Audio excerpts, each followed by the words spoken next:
Part 3, Staying. My new school is 3 blocks from my new house. Sarah and I are supposed to walk together, but on the morning of the first day, the sky is pouring rain, so Aunt Michelle drops us both off at the front steps. Sarah bounds in and leaves me staring up at the enormous old building, which is new to me. Other students rush by me, but I stay planted at the foot of the steps, the rain dripping on my head. I am less afraid of getting wet than I am of what is inside. I swallow the knot in my throat and replay my brother's parting words to me. Be brave. Be brave. Be brave. Be brave. Echoes like a chorus in my head as I climb the stairs and enter my brand new world. I am given a schedule by a nice lady in the front office. She asks if I will be able to read it and if I need help, and the answers to her 2 questions are probably not and probably yes. Yet somehow I reverse them and I end up wandering down the long halls, taking wrong turns after wrong turn, eventually ending up in the right place, but still somehow feeling like is the wrong one. I have 7 different classes: English, Science, Social Studies, Math, Art, Gym, and ESL.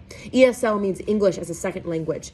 It is a class for kids like me, kids whose English is sticky and slow, kids who were from somewhere else, but are here now. My first class of the day is Math. I arrive late. I know I am late because I hear the bell ring while I'm still wandering around the empty hall, peering into every classroom, willing it to be room 202 pre-algebra with Mr. Anderson. Pre is an English preposition that means before. Pre-Jude knew the way to all her classes. Pre-Jude never showed up late. When I finally find the classroom, everyone else is already sitting at their desks. Mr. Anderson greets me with a patient smile and motions towards an empty desk in the second row on the left side. I walk across the classroom, and I feel everyone's eyes on me. Pre-Jude reveled in her classmates' attention, but now I just want to blend in. Mr. Anderson passes out a packet of papers that explain what we will be studying this year. He goes over the rules of his class, his expectations, how much homework he will assign. The whole class groans at the mention of homework. It is a communal moment I do not participate in because once I figured out what Mr. Anderson means by homework, he's already talking about something else. Now that I've gotten that housekeeping out of the way, let's do some practice problems and see what you guys already know. As he grabs a piece of chalk and writes problems on the board, I think about the word housekeeping, the upkeep of the home, the management of household affairs. Does Mr. Anderson mean that our classroom is like a house? His house? Our house? I look at the practice problems on the board. I know the answers to 2 or 3, or I like thinking in numbers. Numbers are easier than letters. They have not changed on me.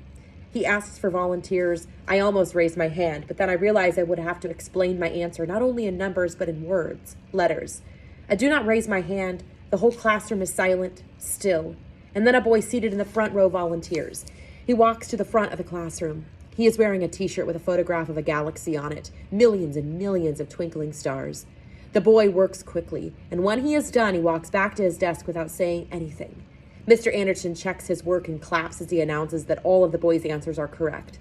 I stare at the back of the boy's head, with imagining and thinking about all those swirling stars in the front of his shirt, all those different worlds. When I get to Mrs. Ravenwood's ESL class, my 4th class of the day, I almost don't go inside. At first, I am embarrassed to be in Mrs. Ravenwood's ESL class. I think of what Sarah said to Aunt Michelle. I speak English, thunders in my brain. Mrs. Ravenwood is younger than my teacher I have ever had. She wears a skirt with red polka dots on it and has a smile like a cup of milky warm tea. It welcomes and comforts you all at the same time. I am one of 4 kids in the class. There is me, Grace, who is from Korea, Ben, who is from China, and Omar, who is from Somalia. We all sit together in the center of the classroom at a round wooden table.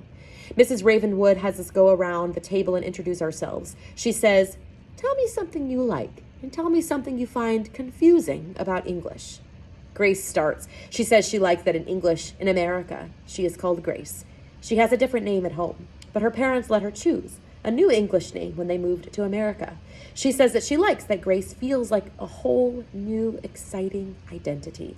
She says she doesn't like that lots of words in English sound the same, like night and weather, and sometimes it's hard for her to figure out which is which.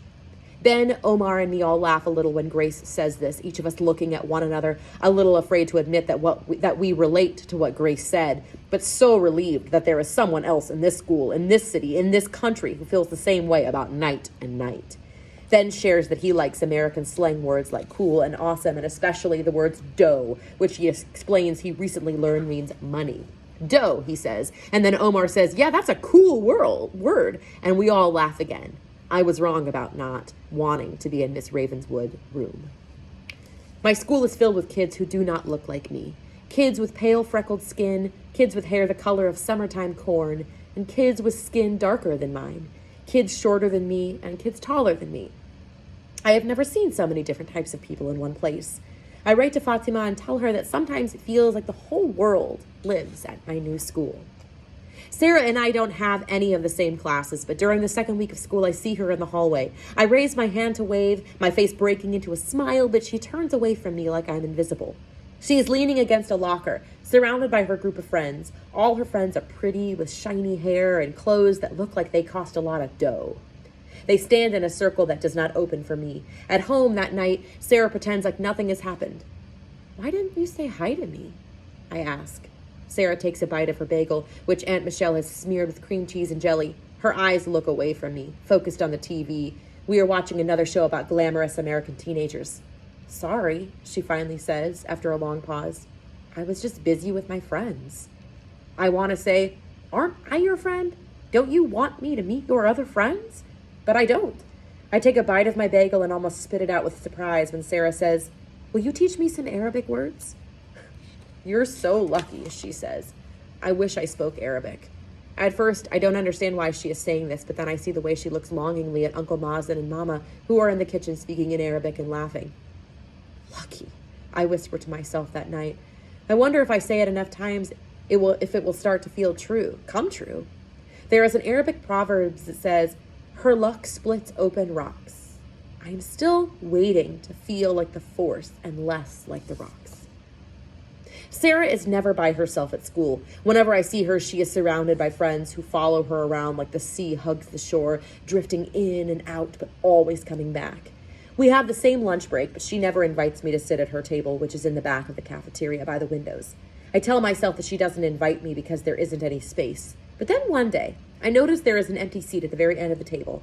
I hold my breath when I see Sarah walking in my direction. She is trailed by a girl wearing a sparkly headband and another girl with leather boots that I try to memorize so I can describe them to Fatima in a letter later because I think she would love them.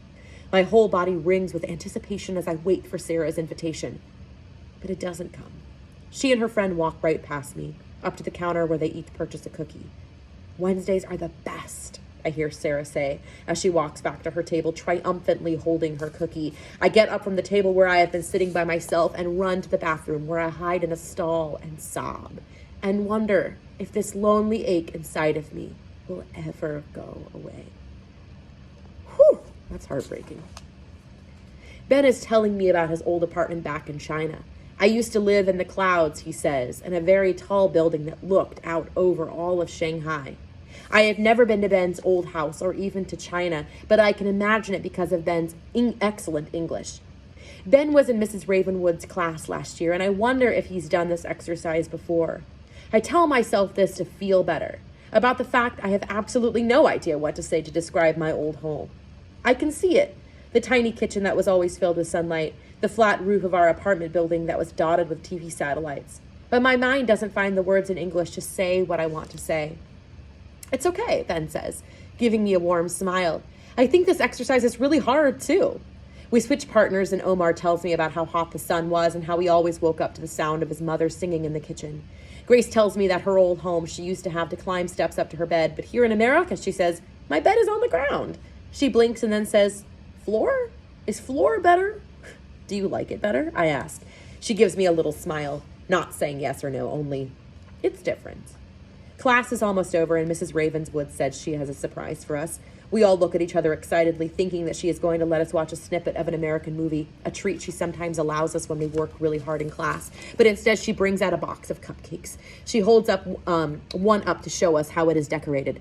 Little soccer balls, she says, to celebrate Omar. We learn that Omar has made the soccer team. We all clap for him. His accomplishment somehow almost feels like our own. I still don't understand the word soccer, Omar says as he devours his cupcake, icing smeared on the side of his mouth. Feet. He points to his feet. You play with your feet. Football. This makes all of us laugh.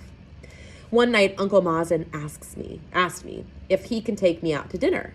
At first, I think Mama, Aunt Michelle, and Sarah will be invited too, but soon it is just me and him, gliding down the street in the leather seats of his fancy car that rides so smoothly down the road that you forget you are even in a car. We go to a restaurant with dim lighting with servers who have very serious expressions, who bring our plates with baked potatoes and large pieces of meat. In America, we call this a steak, Uncle Mazen says, gesturing from his plate to mine. I can tell he wants me to be impressed by the hunk of meat sitting untouched on the plate. I cut into it and let out a cry.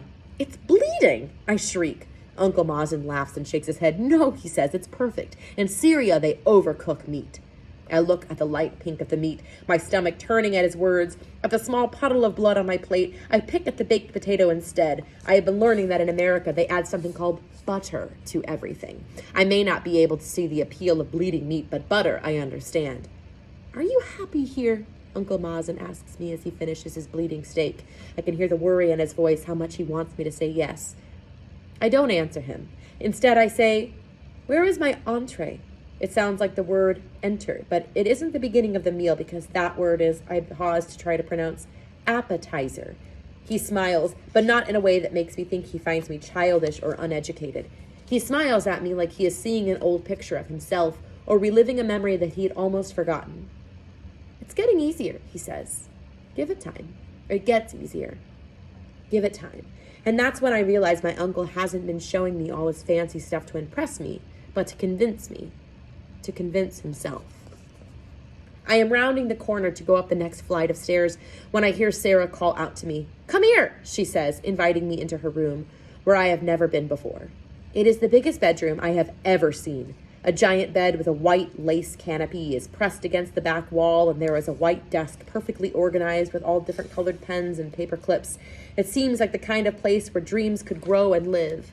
I can't believe Dad took you to Jeff Ruby's. Sarah says you, like she is accusing me of a crime. Do you know the last time he took me out to dinner, just me and him? She asks, and I don't say anything because I don't know the answer. Yeah, she says softly, and looks out the big window of her room at the moon that is newly swollen, hanging so low in the sky that it almost tricks you into thinking you could touch it. Me either. I stand there for a couple more moments. I can tell she wants me to leave, but I want her to ask me to. I am tired of all these guessing games. I need to finish my history homework, she finally says. Her voice isn't mean, only sad. As I leave her room, I think of the Arabic proverb that says, she cannot give what she does not have. I have never really understood what that means, but it seems wise, and I might be learning to better understand it now.